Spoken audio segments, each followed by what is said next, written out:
Again, it's the JoypadAndMe podcast with episode number 95. Hello, my name is Graham, otherwise known as Jedi Junkie, and as always, I'm joined by Connor, aka John. Hello! And Gaz, aka Darchunk. Hello! We're back again, guys. How are we doing? Yeah, good. Yay! Sweet. Second one in a fortnight. Amazing. God. On a roll for 2017. Doing well here. Well, yeah, to be fair, this is, as we mentioned in the last podcast, this is going to be our little look back at the games and the news and the things that were going on for 2016. A 12-month reminder of the chaos that was the year of the Reaper.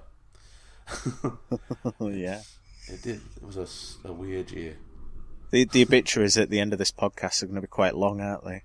Dear Like the Oscars will be. Yeah. You got your speeches ready.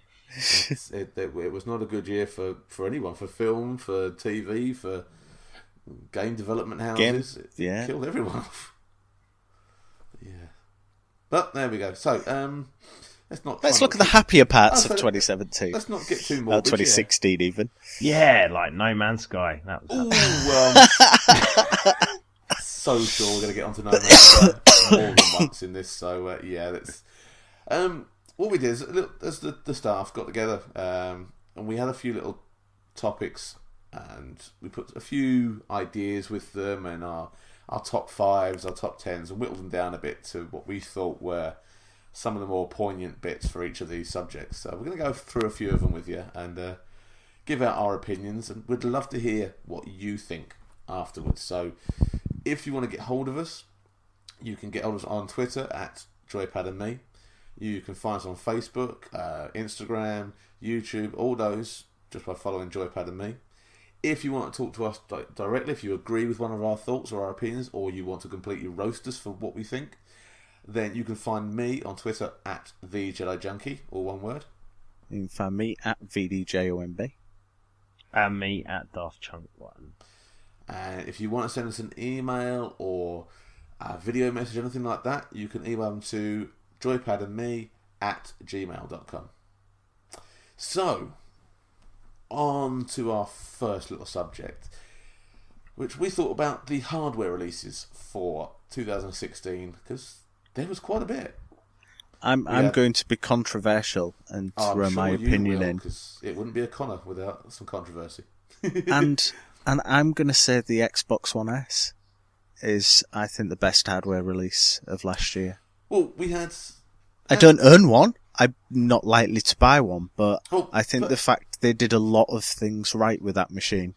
They got form factor right. They included Ultra HD Blu-ray with it. They basically did what they needed to do, included HDR. They jumped ahead of Sony with a lot of their potentially proprietary tech, seeing as Ultra HD Blu-ray is technically part owned by Sony. I mean, it seems a bit odd. They went, we're having that. But you got the Xbox One, the big brick. Then comes the Xbox One S, which is like they've got the form factor right. They've made it small and all right, because it couldn't have got much freaking bigger. Wait till you see the Scorpio. Isn't the One S literally a silly interim? I mean, it's not even because it's a bit more powerful. It's not. You can't really class it as the equivalent to the PlayStation Slim because it's got a bit more. Yeah, it's more compared to the Pro in some ways, not quite as much. So, isn't it? It catches the Xbox up to what the PS4 was and gives it a 4K output. Is it an Xbox 1.5? Yeah, basically, it was slightly slacking behind the PS4, and now with that one, it sort of if we were makes it up to expecting speed. the Project Scorpio to come out this year, not last year, this year, buying the One S, wouldn't that seem like a bit daft? Well, that's kind of where the kind of some of the controversy comes from, because I really railed on the whole E3 conference and the way that Microsoft presented stuff is that it did feel like they shot themselves in the foot. They raved about the Xbox One S at the beginning. They showed it off. They showed what it was capable of doing. They showed some fantastic games for it, including Forza Horizon 3, which man, that looks incredible. That for me was like, I'd maybe buy one of those. But then they went all the other way and said, oh yeah, we're not making exclusive games anymore. You're going to be able to play them on your PC, and we've got some more hardware coming out. I say, whoa, what's going on here? And that it really muddied what potentially was quite a good release for the Xbox One S that could potentially capture the market and claw themselves back some ground. And then they go, oh yeah, but actually we've got a better machine coming. It'll be end of next year. So why bother buying one? But you can't really berate them too much because Sony did the same kind of stupidity in their presentation. They went, right, we've got the PlayStation Slim, smaller, sleeker, quieter, does everything your one did. It's great. It was all the games, lovely, lovely, lovely. And in the same one, we're also bringing out the PlayStation Pro. Same day. But we're going to bring it out 2 weeks later. Yeah, well, that's it. Their hardware releases for this year were bizarre. Oh, it's PlayStation Slim, then PlayStation VR, and then PlayStation Pro. All within 6 weeks. Yeah, well, and also the fact that the PSVR isn't fully compatible with the Pro, because the Pro outputs in 4K, and the little breakout box on the PSVR doesn't support HDR or 4K. So, what the hell are you playing at? This is really stupid. Don't forget, the bigger... I think for me the bigger problem is the 4K drive.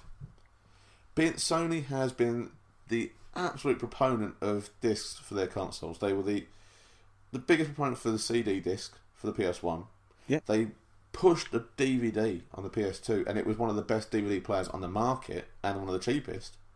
You had the PS3, one of the biggest, best Blu-ray players on the market, and now you got the PS4. And you don't have 4K Blu-ray, even in your Pro. But it's because they wanted to get the machine out cheap. They wanted to save themselves potentially $100 on the price of the Pro. It should have everything. I agree, but they also have a digital store.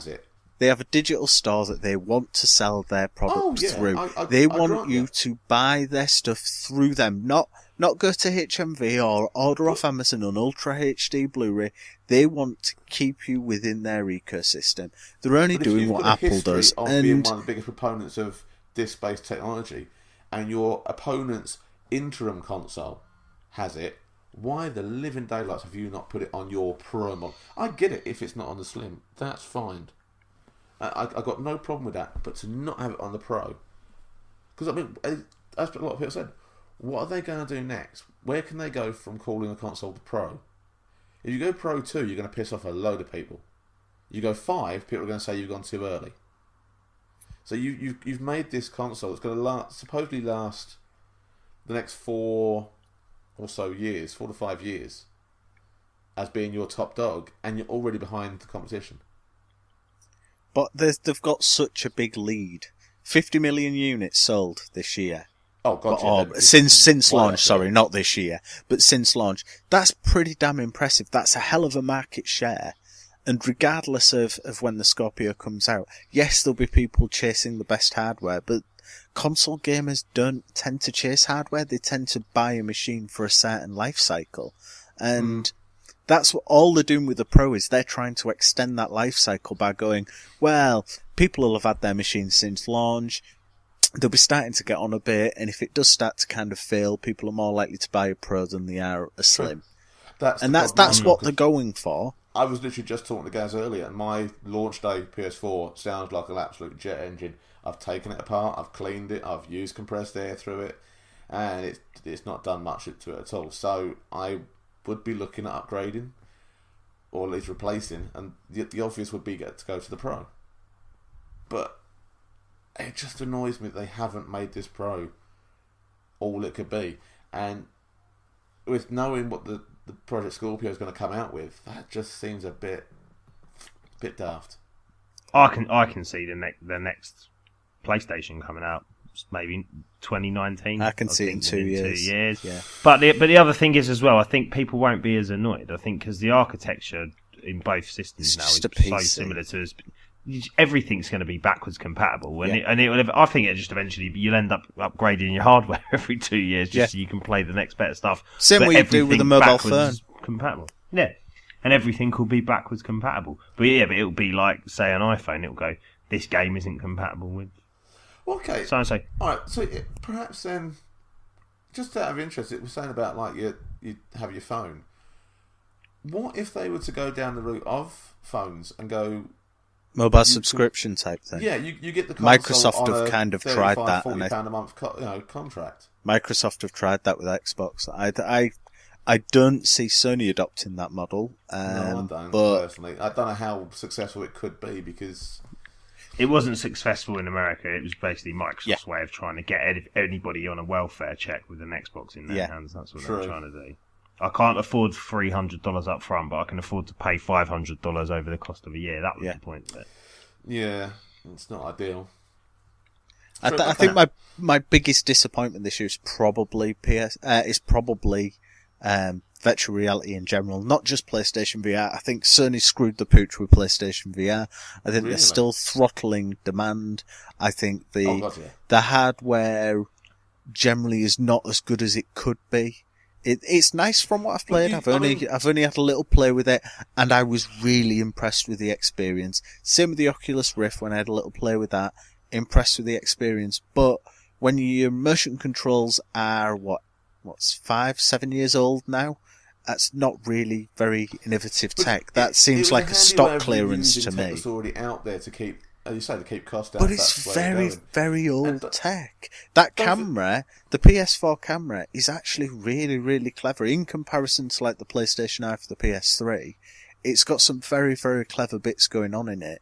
So I don't fully understand why they didn't just slightly augment the PlayStation Move or even make a better system. The moves are good, and they were good on the PS3 for games that you could play with them. Combat Oculus and Vive.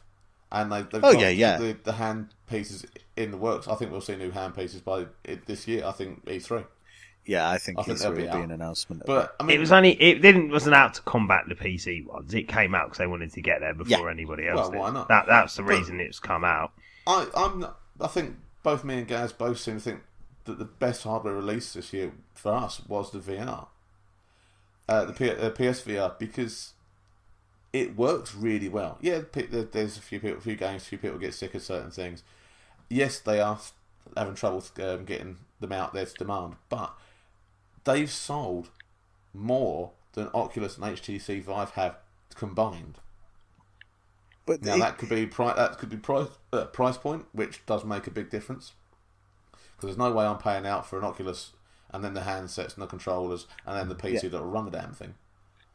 I like it. I'm impressed with it, and I think it's a nice bit of kit. But I'm not going to buy one. It's not for me. I want one. I just can't find one at a half decent price to get hold of.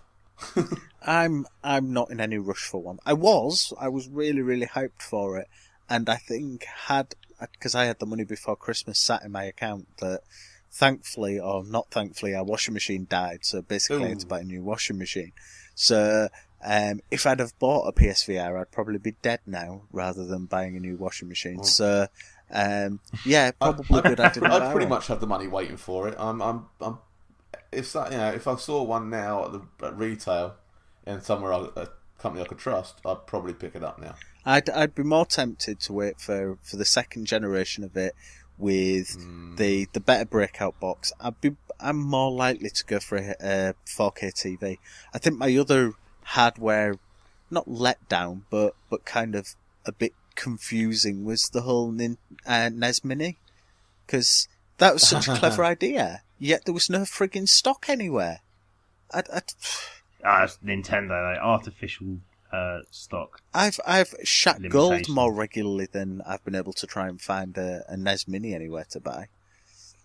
On the bright side, though, people have hacked it already, and you can literally just upload the entire NES library to it now. No, you can't. You've got to be careful, actually. I've been listening to a few of these. You've got to be very careful what you put on there, because it comes with 30 games, doesn't it? You can upload 60, possibly 90 in some ways, but you put any more, it bricks it. Just buy yourself a Retro Pi. Just get yourself a Raspberry Pi and make it bloody up. That is a way to go. Far cheaper.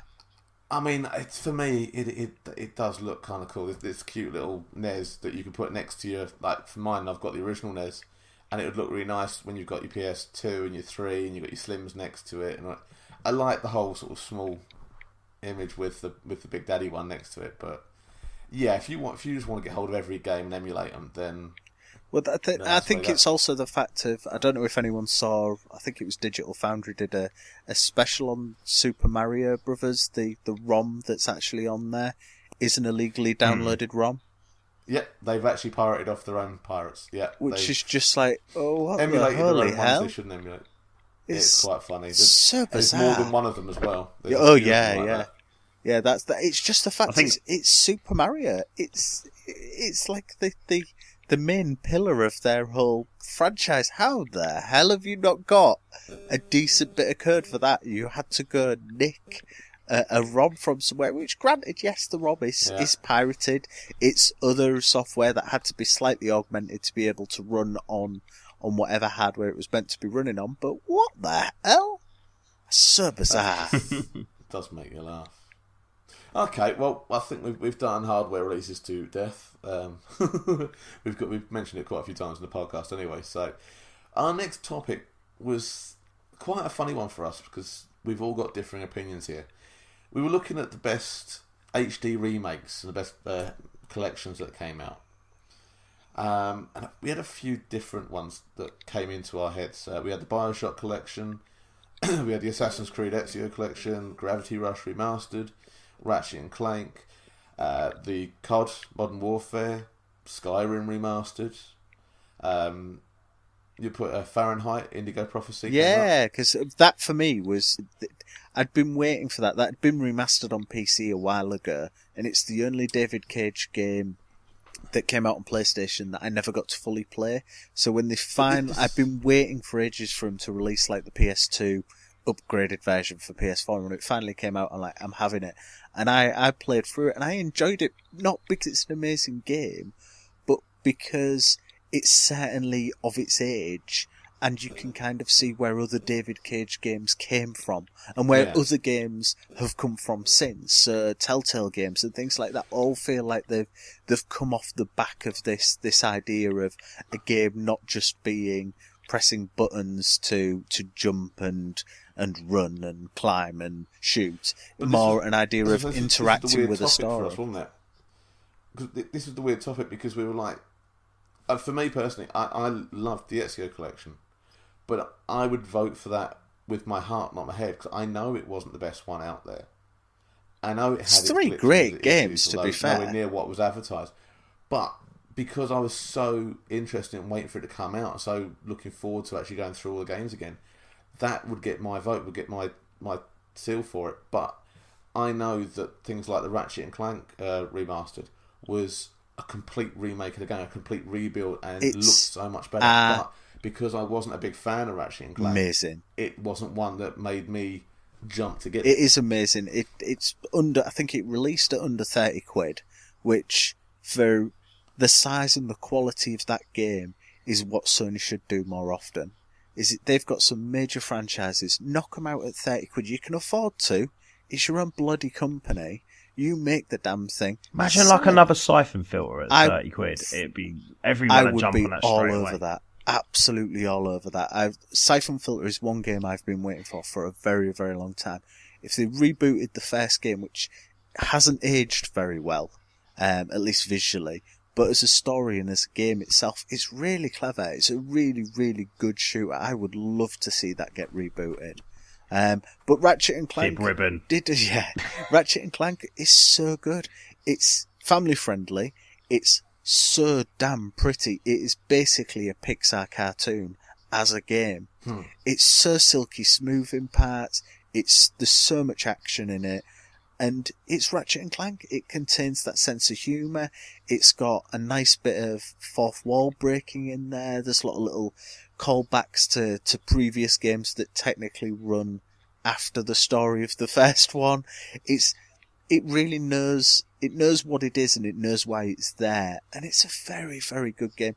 Shame the movie's a bit meh, but the movie, large chunks of it are within the game, which means that you can't stream it properly because it will constantly block scenes, but hey her. But the game itself is fantastic. I would recommend that to anybody, especially if you've never ever played a Ratchet and Clank game before, because it's really, really good. Really, really good. It's such a nice, fun shooter, and it's one thing that it shows that shooters don't have to be dead and shiny metal or grey and brown. It can have some colour to it, and it can have some life, and it definitely, for me, yeah, my remaster of the year for sure, by a long way. Yeah, mine was Skyrim because it's the only one I played. But alright, so it's the only one you played. But why did you choose to pick that one up over the others? Because this is what I mean. I could have. But it's a nostalgia thing. Exactly. It's probably not the best game on there. And I played Modern Warfare Remastered. I didn't touch the campaign. I played the multiplayer, which it's the same as it was all those years ago. Apart from it runs smoother and better, and it's easier to get in a party with your mates. No, I agree. But they were both picked up for nostalgia regions. It's exactly the same reason I picked up the Ezio collection. I've got them on the PS3. I could go back and play them at any point I wanted to, but for nostalgia, to be able to sit back on the newer console and play it for fun, that's why I picked it up. I'm sure I'd love Ratchet and Clank if I picked it up. I know for a fact I'd love playing Modern Warfare if I could be bothered paying the ludicrous price to get a game I don't want, so I could get a game I do want. It's supposed to be quite good, though. Yeah, but I'm bored with the whole Call of Duty side, all these new ones and going off into space crap. That doesn't interest me. But for nostalgia reasons, going back to the old Modern Warfare, the old maps, to getting involved with me brother-in-laws again and doing what we used to, that I'd love to take part in again. But I don't want it 70, 80 quid's worth type of thing. I don't want it to spend that much on a game where I don't know how much I'd put into it again when you know there's 100 other new games coming out. I'm the same with Bioshock and with Ezio Collection. I own those games.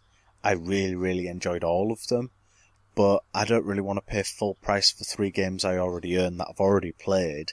The Ezio Collection does tempt me because I'm really tempted to get platinums on all 3, but it means doing those freaking feathers again, and my god, no. I can't bring myself to do it.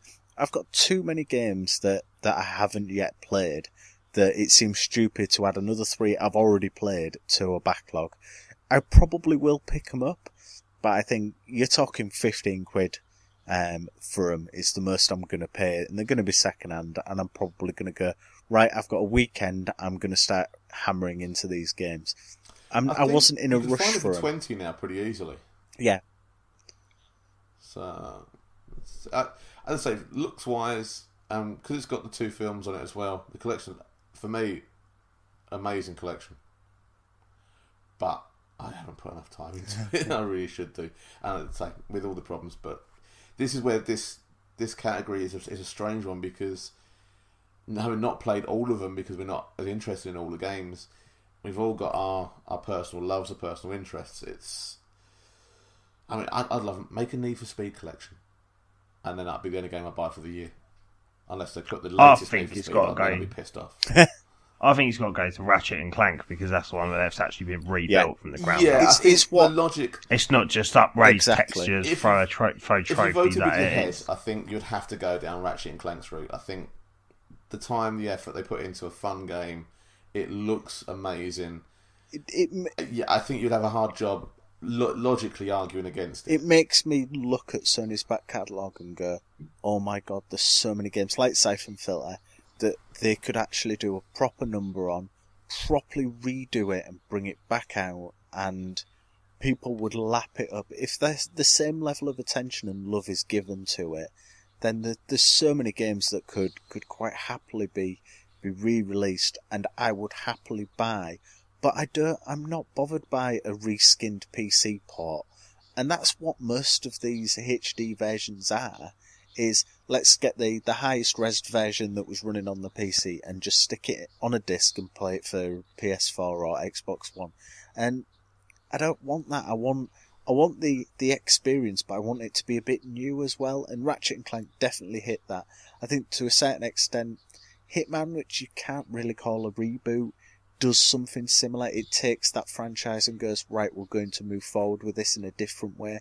And I'm kind of hoping, with Sony announcing that they wanted to bring Parappa the Rapper back and Locker Rocker and Patapon, those are all really, really good games that a lot of people never played, and or maybe played when they were in their teens. And I'm interested to see what they do with those. I've played the Parappa the Rapper demo, and the demo's too short to properly get right into it, but visually what they've done to that is really, really nice. Exactly. And if that drops and it's like 10 quid, I'm in straight away. I'll grab it. Yeah. Okay. What we need, though, is we need somebody to fucking remaster the original 2 Twisted Metal games and do them properly, not that lump of shit that come out 5 years. Well, it'd be interesting to see just what sort of HD remakes and collections come out this year. Like, where we know a few that are going to there's rumours that there's a full Assassin's Creed collection coming out with all of the games in one. So that's going to be expected. Annoying, but expected. Well, it's going to be Rogue. Which... All I want is when I grab my Switch is the rumoured Dark Souls trilogy being portable. That'll do for me. No way. There's no chance that's going to come out. It'd be awesome if it did, but there's no chance that's going to come out. Is it going to have motion controls as well? Is it going to have 3D rumble? I don't think they wouldn't be able to do 3 because it's just not a powerful enough system. I don't think they could gimp it. I'm sure.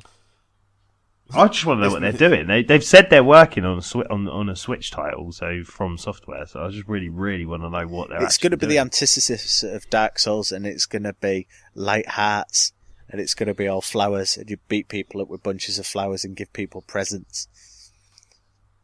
Either that or their other games that they work on that used to wind me up. It'd be a shitty Armored Core. That's what it'll be. Yeah, it's more likely to be a mech type game, isn't it? Yeah. Armored Core Fluffies. Okay, we'll see. How can we even go on tangents with this? Just lose our mind here. Let's try and drag us back into. Oh, this is going to be my favourite one. I have a feeling about this.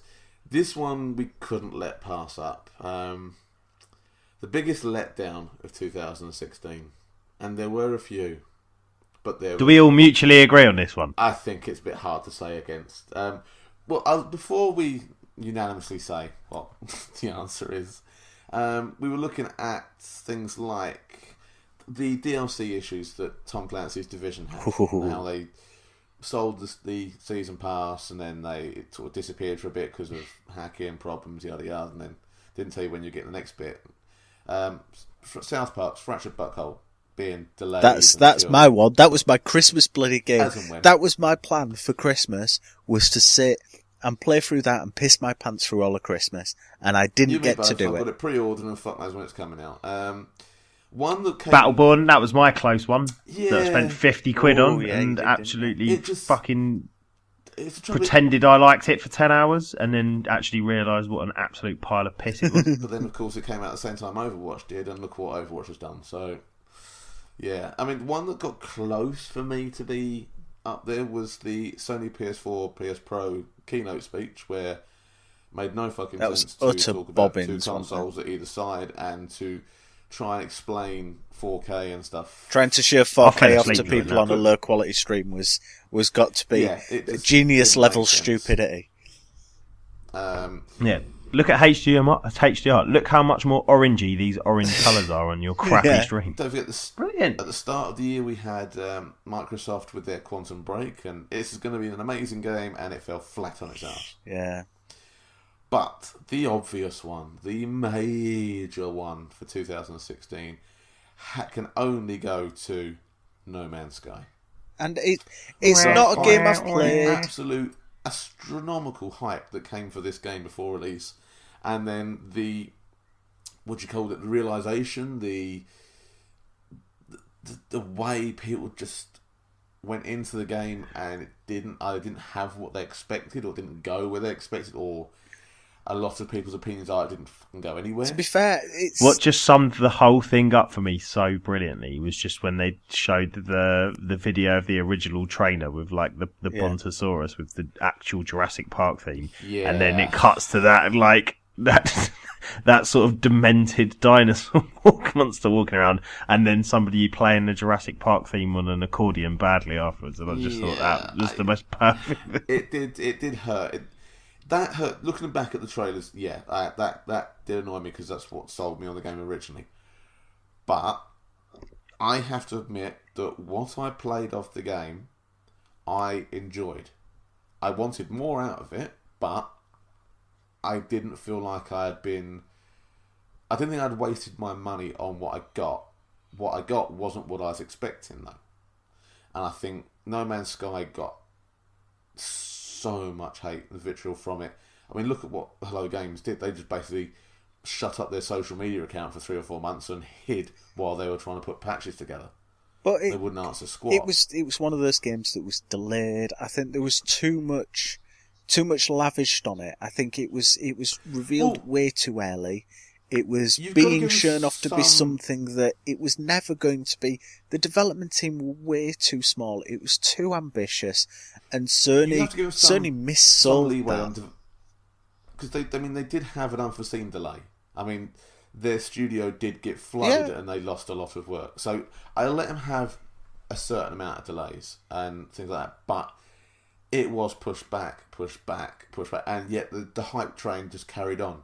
Like the videos kept coming and the screenshots, and Sony kept promoting the damn thing. It's like, we got at least 3 years of constant barrage of No Man's Sky that no game on the planet could have. It was so meant to be the rival to Elite Dangerous, and it just fell flat on its face. I think it just wasn't what people had so much riding on what it was going to be. They had their own interpretation of what they'd seen from the footage and what had been told to them, and everyone had their different expectations for it, so there was no way it was going to satisfy everybody. It just was impossible. Yeah, they couldn't have done. It just makes me laugh that you've got some of the shops still selling it for like £49, and yet you could have gone into it, even with game and CEX prices being what they are, and trust me, they're taking the piss lately. You could have picked up No Man's Sky for a £5 at one point. Yep. It dropped that much in people's respect that even the game company, they must have had thousands of them pouring in. The worst bit is, it's a decent enough game, and with the patch and the way they've done things now, if you pick that up for a £5, you've actually got a bloody good game for sod all money then. The problem is, don't try and peddle a 15 quid indie game as a 45 quid AAA title. That's what the problem was. Yeah. Again, it's one of those ones that if Sony had said, let's release it at 30 quid, you're going to absolutely do gangbusters on it, and let's turn down our rhetoric. That's too much for it. Do you think it's too much? I'd have been happy at 30. Yeah, 100% is too much. That's a top end indie game that's worth 16 quid. It's crap. It's not. It's fundamentally not a good game, and it doesn't play anything like they showed off in one of the trailers. Not fair, one thing they did about that game turned out how it. I spent 30 quid on a lot worse, so I'd have paid 30 quite happy. For what I've got, I'd have paid 30. Well, you, my friend, don't have great taste then. I think that has been strongly established with some of my game collections. I didn't mean that in a horrendously horrible way. I'm just saying that. Graham, that's where you're part of the problem in this game. These people need to be punished. They need to be told. Sony as well that is a pile of shit. You cannot release that for 40 quid. I have a good collection of good games, and I have a good collection of shit games. Where these games I buy fall into which one of those categories? I've seen the PS2 games you've been buying. Man, you've been buying some shit. I've picked up around 50 in the past 2 weeks. Oh, Jesus. This landfill's missing big portions of their real estate because you seem to have bought it. In there as well. Yeah, but don't worry, we can fill it up with all those copies of No Man's Sky. There's some really good games in my PS2 collection as well. There is you have picked up some good ones, but man, you've picked up some shit with them. Oh, Groove Riders slot car racing is just horrific. That's a bad. I didn't even know that exists. Oh, it is. It is. I bet it's still better than No Man's Sky. No, mate, it really ain't. It really, really ain't. I will pay you on it during this year's Extra Life. I'll pay you and the charity to sit there and play Groove Riders for an hour and just to watch your face just melt. I bet Groove Riders didn't try and pretend it was Gran Turismo, though, did it? It tried to pretend it was fucking Scalextrics, and it's not even. Oh, it's bad. But that's a whole other story for my retro gaming collections.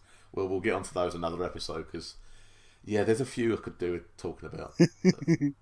As many bad ones I've picked up good ones as well. So whilst we're talking about games that are derisive, what about underrated games of 2016 then? What do we think were most underrated? Well,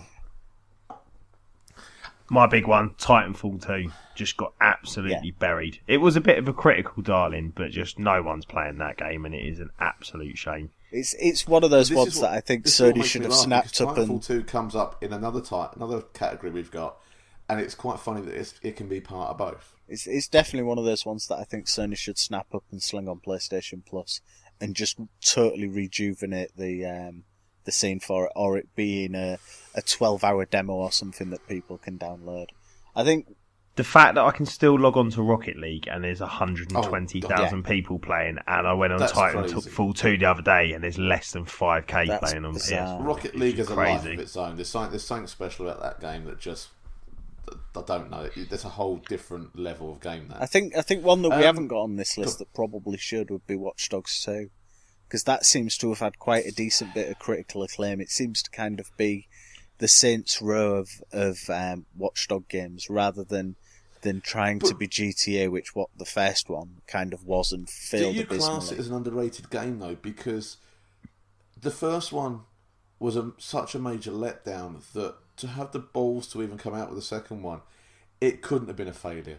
It had to be a decent game. Well, no, it can be a failure. It can be a failure if it doesn't sell enough units to warrant people talking about it or playing it, and that's kind of what's happened. So I think it's another one that came out at around the time when there was way too much other stuff that was keeping people busy. So I think it's definitely one now that the demo is available for like 3 hours play.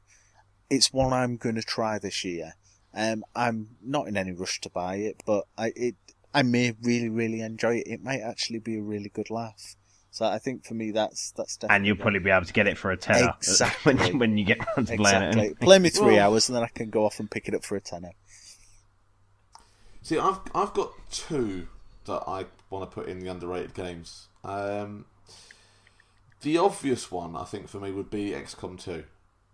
I think it's an amazing game that it did get some call for on PC, but it kind of came onto consoles and almost got ignored. Yeah, it did. And yet it is amazingly solid. It's as good as the original, plus a bit more. It plays well. It looks right. It's got everything you'd want out of that kind of game. And yet, I think that's the danger of universally releasing stuff, though. Like, if you don't release it all on everything at the same time, like that's why the console versions didn't sell. Because it was like about 10 months or so between them, 11 months between PC and then console release. Yeah. And look, and again, it's another game now that's been out for a few months, and it's 15 quid in game. If you enjoyed XCOM 1, and be fair, the people on PlayStation got it for PS Plus, XCOM 1. This one is well worth picking up. I've loved it. I'm still playing bits. I'm still trying to put up video content up on the YouTube site. I've had a few deaths on it already. It's some people have fallen by the wayside, but it's probably me again. Really, really good game. That the only trouble I've got is the other underrated. I think it's an underrated game because, well, it was Tom Clancy's Division. I think it came out with a lot of hype, and then because it had a couple of issues, everyone walked away really quick. That's the problem. People's attention span is not great with video games. There's so much choice out there, and unless you do something like Overwatch, where you keep adding to your content, people will just disappear. They'll be like, well, I'm bored now. You've not done what you said. Screw you. You've had your chance. The problem. Division had such a staggered gameplay series to it. Even just the game, but you take away all the glitches and DLC to it, just the game itself was such a staggered way of gameplay that I don't think people gave it a lot of chance. And then they played the campaign, got to level 20, 25 and went, yeah, right, fuck it, I've had enough of that. Tried the Dark Zone, yeah, keep getting shot, fuck off, dump it off for something else. When, if you stuck with it, once you got through the single player, there became like a second level. Then you got more into the RPG and the crafting system, and then you got the Dark Zone side, and then you got the DLC. There's so much to that game, and it sounds like there's even more coming from it. And yet, well, there should be. There's the rest of the bloody season pass that they didn't release. Well, yeah, but I think we're going to find there's even more coming. But it seems to have gone hype, and then just flat out fell. Yet it takes a certain kind of game for me to put over. I think I checked the other day and I put 240 hours into it. And for a non-driving game to hold my attention that much, for me, that's got to be a damn good game. I like my time with it. It just got to the point. I did get bored with it. I'll jump back into it when I can get the DLC at a super cheap price. Yeah, I get that. I mean, that's it. The season pass was up there with the likes of Call of Duty prices, and it put a lot of people off. $32.99. I was like, yeah, I'm not paying that. Yeah, I completely understand. But for some reason, from seeing that before release, it hooked me, and it's hooked me in the same way that Ghost Recon Wildlands has. And I've already got that pre-order. I know I'm picking that one up. And if it's anywhere near as good as Division for me, it'll be in my Game of the Year list for this year. I have that feeling.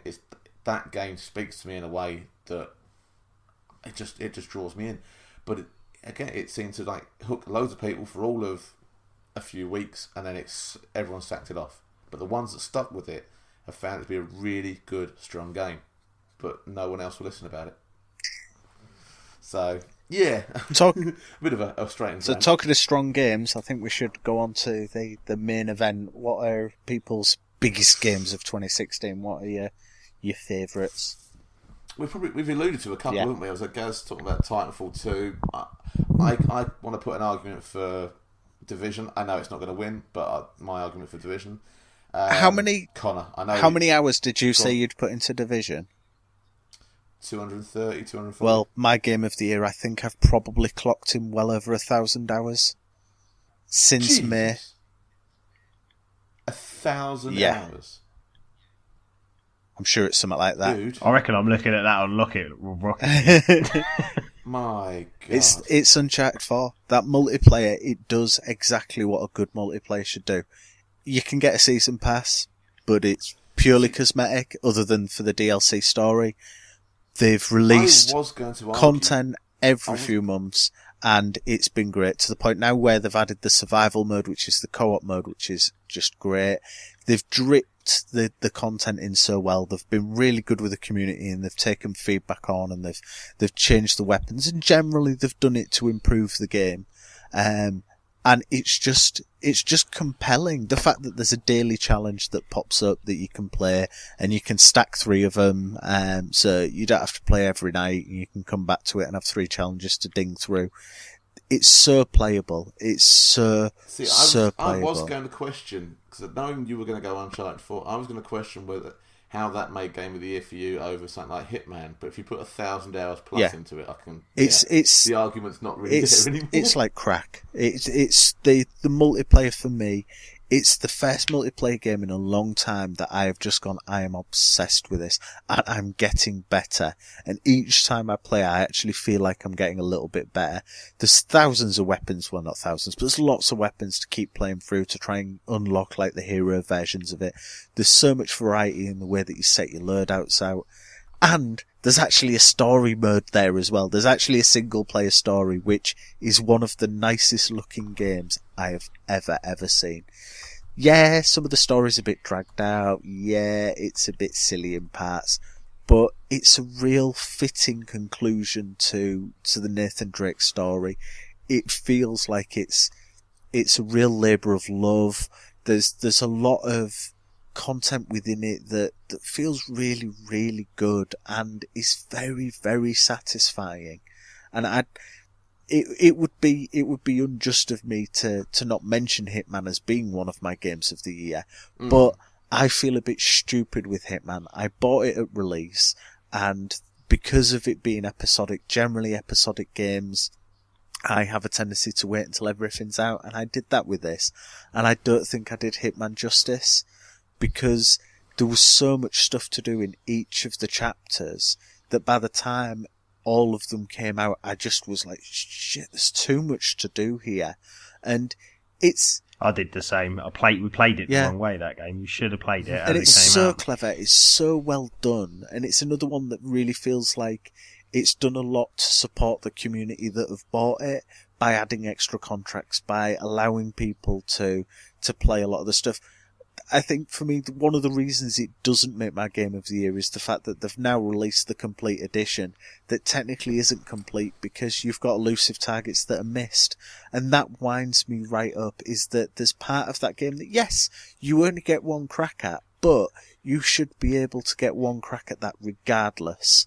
I think that those elusive targets should be there for the one time that you try to do them, not timed to they come out at this specific time. I think that if you're going to release something and call it a complete edition, all of that content has to be there. Yes, it is only a one shot at it, and yeah, you probably shouldn't try and do it when you're only just getting used to the mechanics of the game, but you should at least have the option to do it. And I think that's, for me, where it really, really, it loses points. It's a lovely game. The story's alright. It's not amazing. But the idea behind it and the way that you can play that game in so many different varieties of how you choose to kind of play, except you can't really go guns out. It's not Metal Gear. It's very much a stealth game. It's not the way that the Phantom Pain plays. It's very, very different. And that makes it a very Marmite game for a lot of people. It requires so much patience and so much practice and so much failing that, for me, it can't be my game of the year. As great as it is, it can't be my game of the year. See, now, there is a very strong argument indeed, that as good as Uncharted 4 and the multiplayer has been, there's one game that came out that seems to have taken over, especially online Twitch gaming, all this, more than anything else. And we've seen more people, we know more community members get addicted to this one game than anything else I've seen for a long time. I'd say that game can only be Overwatch. Yeah. 25 million players as of this month now. It's been out for 6 months. It's impressive. And again, that's how you release a game properly. You give season passes. Yes, it's cosmetic. Yes, it's optional. It's a bit Nothing's annoying. Behind the Exactly. paywall. It's you keep your community in. You give them the option to pay extra if they want, but you keep your community in. You keep all the maps coming in, which is what Uncharted did. You keep adding extra stuff. I think for me, I've only played I only played with Gaz on that one free weekend, and I liked it, and I could see myself getting sucked into it, but you're already addicted exactly. to Uncharted. I already have my multiplayer addiction, and it's like, can I really spare the time to go off and play this? And it was nice, and I can see why it has been praised so highly, and I can see why so many people are addicted to it. I like the fact that it's not your usual multiplayer shooter where basically it gets to a point where either everyone's playing as snipers or everyone's playing as run and gunners. It rewards you by doing it like a game of tug and war and having to alter how your team operates in order for you to be a successful team. And I like that idea. I love that, like on the fly rock paper scissors sort of. Right, that guy's doing us that way, so someone needs to change to this person, or that person's getting in there. It's just shown. I mean, you can't totally compare it to it, but you can sort of, in the way they've dealt with their online community, look like the likes of Destiny, who supposedly do their Christmas and Halloween bits and pieces, but it's not much. When Overwatch get to Halloween or Christmas, Olympics. They change game mechanics. They bring out skins. They bring out challenges. They go completely overboard, and it's just drawn the community to something that I've never seen a game get picked up as quick as this has on a console in God knows how long. I mean, you see it. The cosplayers have gone nuts over it. Gamers that don't usually play these kind of big games, these kind of online games, have picked it up and become addicted over the night. So I know there's a list of amazing games over the year, and anyone that can put 1,000 hours into a game, it's got to be up there. But as a new IP that came out, as a whole new style of game that's just taken the world by storm, I kind of would have to say Game of the Year would go to Overwatch. I kind of have to agree reluctantly. It's not my personal Game of the Year, but definitely as a new franchise, as something that just seems to have grabbed the zeitgeist and just gone, yeah, here you go. It's bloody Team Fortress. That's basically all it is Team Fortress. But they've done such a clever job of doing it that it's got so many people playing it and so many people hyped about it. Fair play. You can't knock that. So my personal Game of the Year would be Division. And I know Gaz would probably go Dark Souls 3. But in reality, nothing has hit the market quite like Overwatch has. So I'd love to be able to defend mine. There's no way. And anyone that can put 1,000 hours into a game has a serious right to claim. But I think you can quite get there with Overwatch being this year. It's last year. Mine's actually Rocket League, but I can't have that. Well, that's 2015, but that's just continued to go nuts. I mean, Rocket League is a whole nother. That is my Uncharted 4 multiplayer. Like, it is. I've got to the point where I'm actually quite good at it now. So I'm still shit. To the point where I regularly beat like teams of 3 and 2 against me because my opponents quit when we're like 2-0 down in the first minute. I've actually got quite a few things on my hard drive of me. Like, I've got one of me coming back from 3-0 down against 3 other people just on my own and winning. It's so satisfying to find a game that really sucks you in, and I know that's definitely what a lot of people have found with Overwatch, and definitely for me, I don't play a lot of online multiplayer games, usually because people are all playing various different games, so trying to coordinate to get people together to play a game. So a multiplayer game that you can actually play on your own but still be a useful part of a team of randoms, and be swearing at randoms as well, is actually really good. And for me, it has to be Uncharted, but I can completely understand why Overwatch should win Game of the Year. Yeah, I think if that hadn't come out, it'd have been a clean walk with Uncharted for you. But it's definitely for me. Unique. It's the most underrated multiplayer game of the year for me. I think there's so many people have slept on that. There was all the hype on the story, and it's the last one, and very few people were interested in the multiplayer, and I was even dubious because I played the beta and I was like, okay, this is good. Better not play too much of this because I might get a bit of an addiction to this. And I played too much of it and then played way too much of the final release.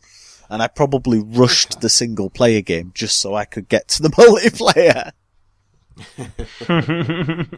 Okay, so we've had a chat about the biggest titles. Let's give 5-10 minutes over to the indie titles. I know Connor's a big proponent of some of the indie games out there. So, what were your couple of big hits for indie over the past 12 months? I haven't played a vast amount this year, games-wise generally, but there's definitely a few that kind of stand out. I've only recently played Virginia, but it did come out last year. That's actually such a clever, different type of game. It's almost like a silent movie. So there's a musical soundtrack. It's got such heavy Twin Peaks and X-Files themes to it. It's done in a really cartoony, cel-shaded style. You kind of don't really know what's going on a lot of the time. There's absolutely no dialogue in it. But it's a really clever, short little mystery game. And if you can call it a game, I suppose it is. It's more of an experience, but for a couple of hours, and it only cost me a couple of quid, it's definitely one that I think a lot of people will have maybe missed out on. Another honourable mention for me would have to be Severed, which I'm sure it was this year it came out, by Drinkbox Studios, and that's a Vita game that potentially will be missed. I think it's coming out to Wii U, and I think it's coming out on iOS as well. And there's rumours that there's a PlayStation VR version of it. And I really liked it. I need to get more time with it to kind of try and finish it off. But it's very Drinkbox. It's got an odd art style. It's got a very, very macabre sense of humour to it. But a very clever old style dungeon crawler, like first person dungeon crawler that's done really, really well. And I'll save my favourite of this year. I'll let other people have a little chat. Well, Gaz, you've mentioned... I've got two that I absolutely adored this year. So I thought Firewatch is a brilliant game. It's very short, it's compact, and it takes sort of 2.5 hours, but it's just such a brilliant piece of storytelling. And it just grabbed me the whole way through, to the point where very rarely I'll sit down and play like a game for like 2 or 3 hours straight. I've got quite a lot of games. I'll play like an hour of something and then switch to something else. And that, from as soon as I sat down, I finished it the whole night. Kept me up till 1 a.m. And just like the voice acting was great on it. The two main characters, so you're basically on your own for pretty much the entire game, and you've got someone just talking to you over a walkie-talkie the whole time.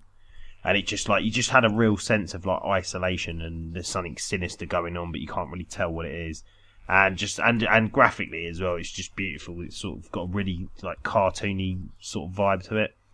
But it's just an amazing indie game, and I just think I don't know. I think some people gave it some shit and thought the ending wasn't great, but I thought it was brilliant. But the other game I've just put so much time into this year is another one I just pick up and play all the time is Enter the Gungeon, which I think came out on PC the year before, but only out on PS4 this year.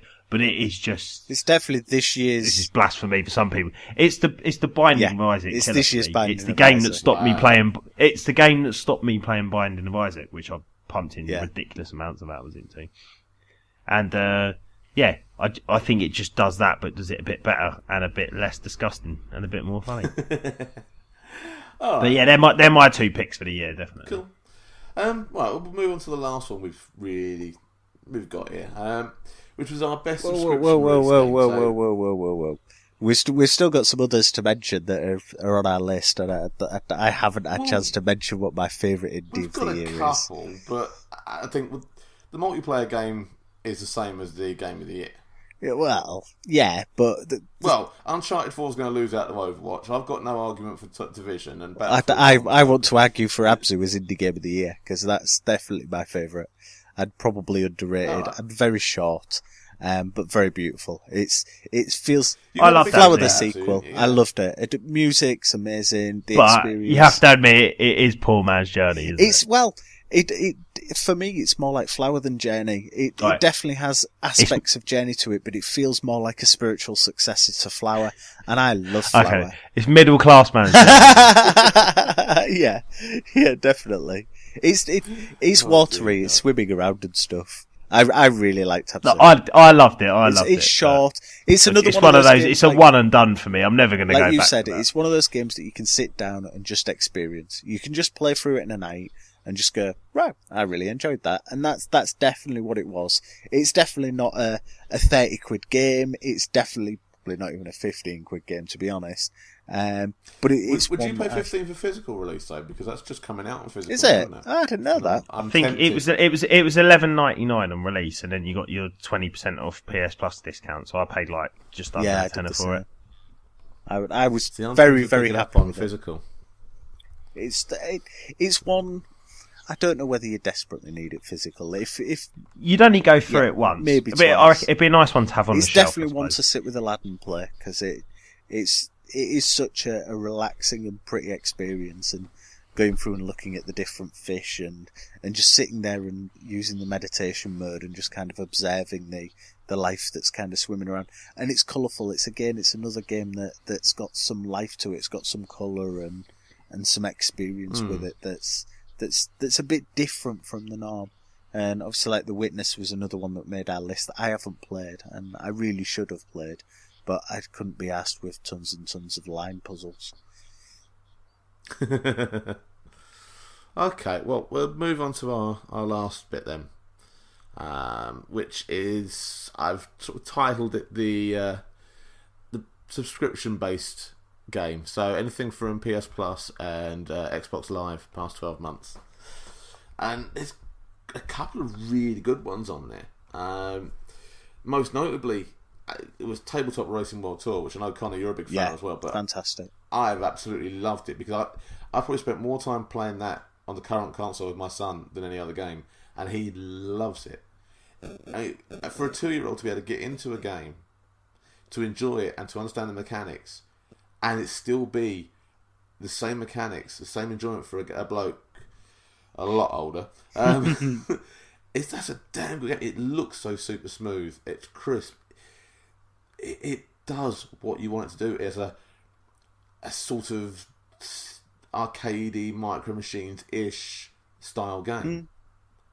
I loved it. I mean, it really, for me, was a spot on. It hit a difficulty spike for me that put me off it. But what I played, really, I can't even work out whereabouts it was. But I hit a point and just went, I can't seem to improve, and just kind of put it down and didn't go back to it. But I really enjoyed playing and just kind of keeping going to the point where I actually went, yeah, this is really good, and then just hit this little bump and didn't have the patience, I don't think, to kind of continue with it. But definitely for me, it's definitely one of the best games of this year as a freebie, especially a release day freebie as well.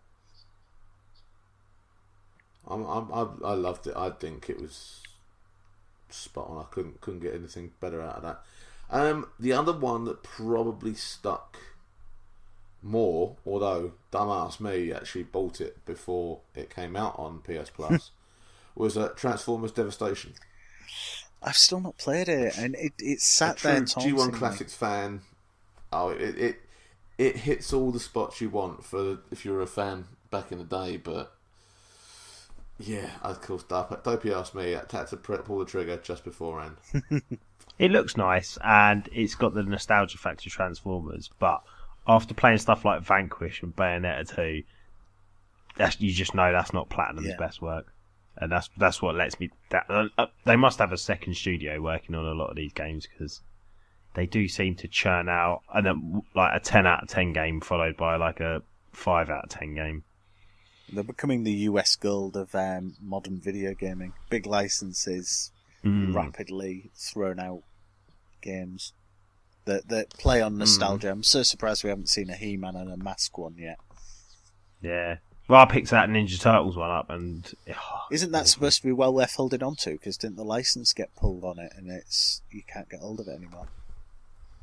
Oh, I bought a digital copy when it was in one of those mental sales. Yeah, like I don't think you can buy it digitally now. I think it's been pulled. So obviously, if you own it, you own it. But Mutants in Manhattan. It's basically exactly the same as Transformers Devastation, but the combat's actually worse somehow. It's not a good game. They haven't done anything good since Bayonetta 2. So a couple of walking simulators in there, isn't there? You got Gone Home, which I played through and got a bit stuck. I think I played a good couple of hours, and I really liked the story, but it does feel a bit empty.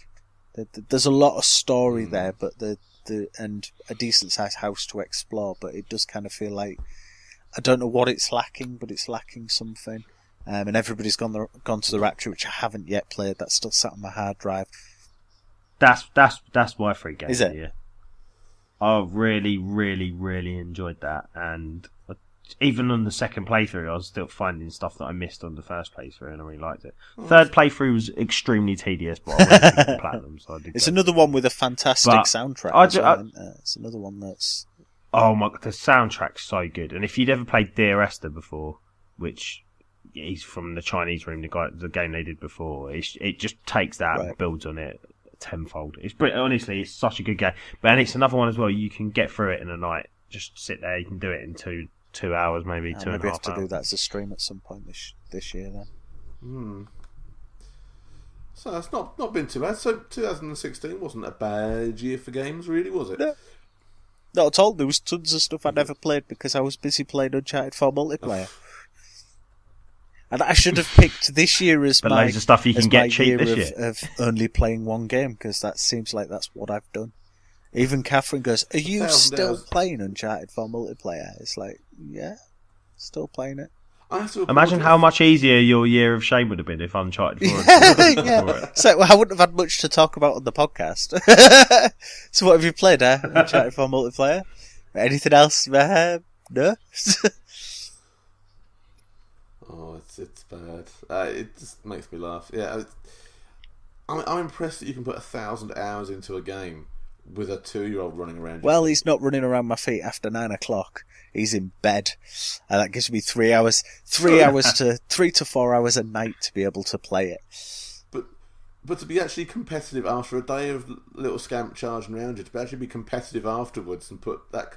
That's the point. 1,000 hours of you playing well, or 1,000 hours of you playing like probably 700 hours of me playing shite and 300 of me getting better and being able to win games and reach master rank and grab loads and loads of footage to edit for videos for the YouTube. So I think you'll maybe able to make your own opinion when some of those videos start to drop as to whether those 1,000 hours were worth it. I am not going through 1,000 hours of video footage for you, mate. You can do that on your believe me, there's probably about 200 hours worth of footage on my hard drive at the moment. My God. Yeah, you're on your own with that one. So any last comments or words you want to give out before we wrap up this nice little pocket size show? I want to make an honourable mention to Zen Studios for still releasing really, really good pinball tables this year. The Aliens table is probably one of my favourite all-time tables now. It's so good.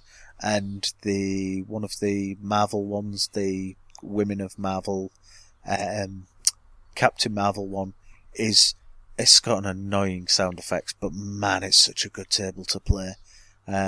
Definitely for me, they've continued to release tables, and you kind of think, they're still going to be able to do it. They're still going to be able to do something new and keep it fresh. They released the Ant-Man table, and that's just incredible. And they just keep doing it. And for me, if they keep doing it, I'll keep playing them.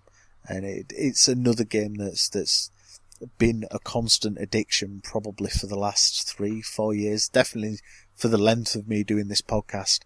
If there's a new table out, I'm playing it, and I can't knock it. The fact that they've released the VR version now as well, that Bud's interesting and very tempting for me to pick VR up just to be able to sit with a head thing strapped to my head and play virtual pinball.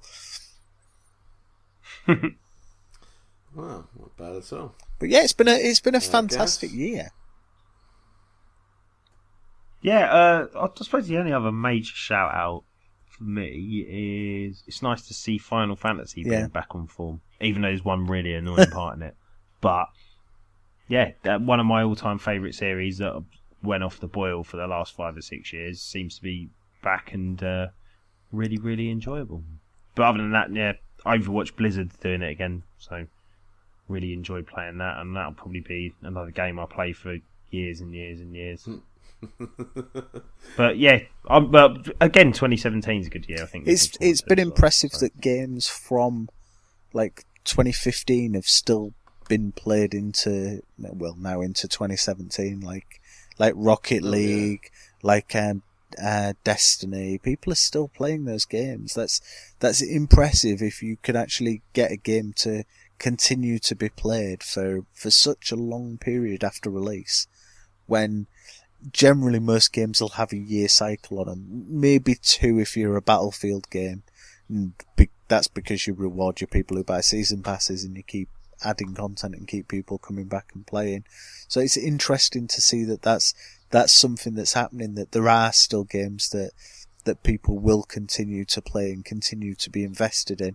It's curious as to see whether that's still, when we come to this next year, whether Gaz is still playing Rocket League, whether Graham's still playing Destiny, or whether something new's come along, or Overwatch, something new's come along that's kind of taken everyone away completely from it.